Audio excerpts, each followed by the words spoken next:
What's the best way to find netherite? That's the question I'm gonna try to answer today by testing a bunch of different methods. We're gonna try bed explosions, strip mining, TNT, and discuss all the pros and cons. Also, ancient debris is supposed to spawn more along chunk borders, so I wanna see how much of a difference mining like this makes compared to mindless strip mining. We're gonna be dealing with chunk borders a lot, so to show them you need to press F3 and G. Unfortunately, that doesn't work on Bedrock Edition.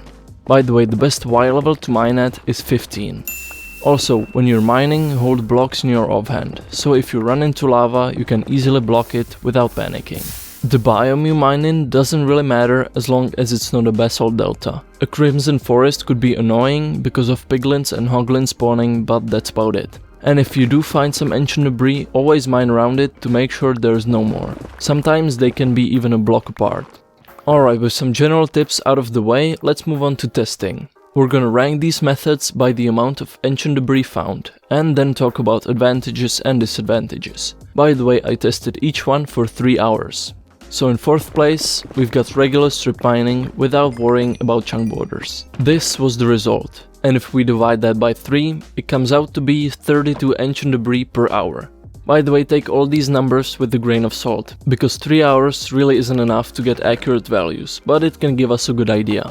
I mined in 2x1 tunnels 3 blocks apart.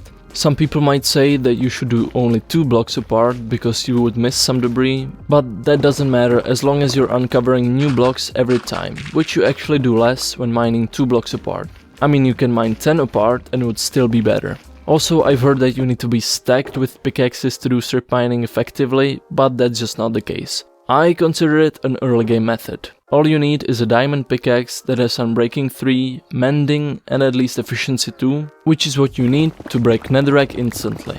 And of course, no silk touch. So then if you mine the quartz you come across, it will be more than enough to repair your pickaxe and you never have to leave. And honestly, mending is much easier to come by than a couple hundred beds.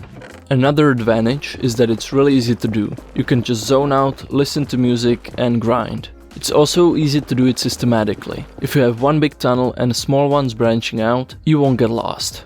It's also very safe compared to the bed and TNT methods. The only thing you have to worry about is lava, but if you're quick enough with your block placement, you'll be fine. Or you can of course drink some fire resistance.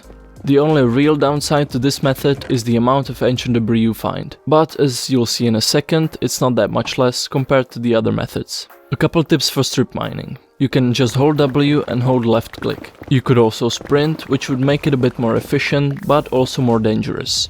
When you run into a basalt delta or a big lava pocket, you can just turn back and mine towards your main tunnel. And if the lava pocket isn't that big, you can try going under or over it. Alright, in 3rd place we have the bed explosion method. This specific one is from EyeCraftMC. It utilizes chunk borders. So if you want to check out his video, the link is in the description. This is supposed to be an early game method, so I treated it like that. I didn't use shulker boxes, so once in a while I had to come back for beds, which definitely slowed it down.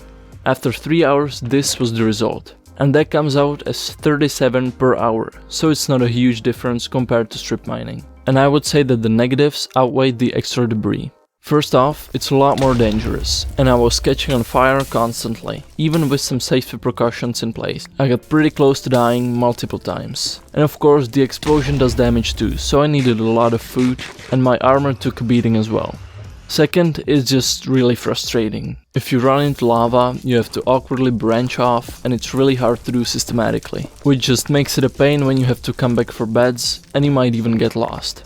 And this is supposed to be an early game method when you don't have a good pickaxe yet, but that just doesn't make much sense. If you want netherite gear, you first need diamond gear. So why would you mine for full diamond without a good pickaxe, especially in the new update? And like I previously mentioned, I think it's much easier to get a decent pickaxe and a mending book than building a wool farm and gathering a bunch of wood.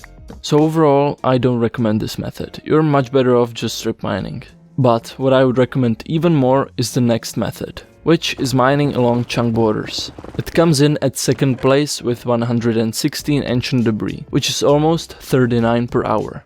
With this method, I mined 2x2 tunnels along chunk borders, and it made quite a noticeable difference compared to regular strip mining, so it's definitely worth it. The same pros and cons apply to this method as the normal strip mining. But what makes it better is not only mining along the chunk borders, but also the fact that you uncover more blocks per second, because you can still continuously walk and mine if you move your mouse around a bit. And finally, in first play by an absolute mile, we have the TNT method. I found almost as much as all the previous methods combined. When we do the math, it comes out to be 82 per hour, which is just insane. But of course, it requires a lot of preparation. You definitely need a creeper farm and spend a lot of time gathering sand, so it's definitely an endgame method. But honestly, I expected to use a lot more TNT. I didn't even use a whole shulker box during the 3 hours. I used just 23 stacks. I mean, it's still super expensive, but if you can afford it, it's definitely worth it. Another downside, besides it being expensive, that it's quite hard to do systematically. You might get lost, but that doesn't really matter, because considering it's an endgame method, you'll probably have shulker boxes, and you don't have to come back for supplies. It also creates a lot of open space, so mobs can spawn, which could be annoying if you're in a Crimson Forest, but that's about it. And in terms of positives, besides the effectiveness, it's just super fun to do. The 3 hours just flew by, especially compared to the bed method. I found that the best way to do it is mining a tunnel along a chunk border until you run into a lava pocket or a basalt delta, and then placing TNT 4 blocks apart. If you do 5 apart, then they don't ignite each other, and if you do less, it's just kind of a waste. The easiest way to do 4 block gaps is listening to your footsteps and placing it on every third one.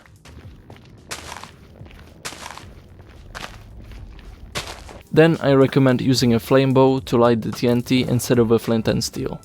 So in conclusion, for early game, get a decent pickaxe with mending and mine along chunk borders, and just don't do bad explosions, it's not worth it. And if you're rich and can afford it, definitely do the TNT method, it's a lot of fun. And with that, thank you so much for watching, subscribe if you want to get better at Minecraft, and I'll see you next time. Goodbye.